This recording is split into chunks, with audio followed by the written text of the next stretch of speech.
జాతీయ రాజకీయాల్లో శతాబ్ద కాలం పైగా చరిత్ర కలిగిన కాంగ్రెస్ పార్టీ ప్రస్తుత మోదీ శకాన్ని ఎదుర్కోవడంలో అనుసరించాల్సిన వ్యూహాలు ఆ పార్టీని మరింత ఆత్మరక్షణలో పడేస్తున్నాయి.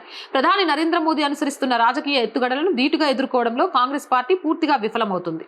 మోదీ ఏ నిర్ణయం తీసుకున్నా దానికి నిర్మాణాత్మకమైన ప్రత్యామ్నాయాన్ని చూపాల్సింది పోయి గుడ్డిగా వ్యతిరేకించడమే పనిగా పెట్టుకుందనే విమర్శలు వినిపిస్తున్నాయి.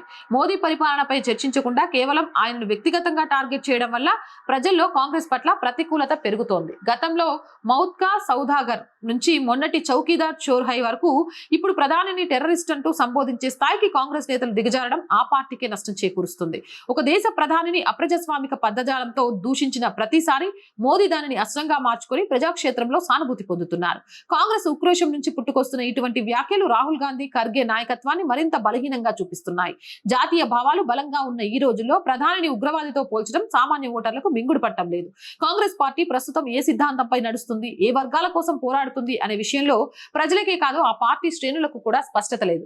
బీజేపీ హిందుత్వ కార్డుని ఎదుర్కోవడానికి సాఫ్ట్ హిందుత్వాన్ని అనుసరించాలా లేక సెక్యులరిజం వైపు ఉండాలా అనే సందిగ్ధంలో కొట్టుమిట్టాడుతుంది. క్షేత్రస్థాయిలో పార్టీ నిర్మాణం కుప్పకొలుతున్న అగ్రనాయకత్వం కేవలం ఢిల్లీలో కూర్చొని సోషల్ మీడియా వార్లకే పరిమితం అవుతుంది. ఈ చేతగాని రాజకీయాల వల్ల రాహుల్ గాంధీ ఇమేజ్ బిల్డప్ అవ్వడం కంటే మరింత చులకన అవుతుంది.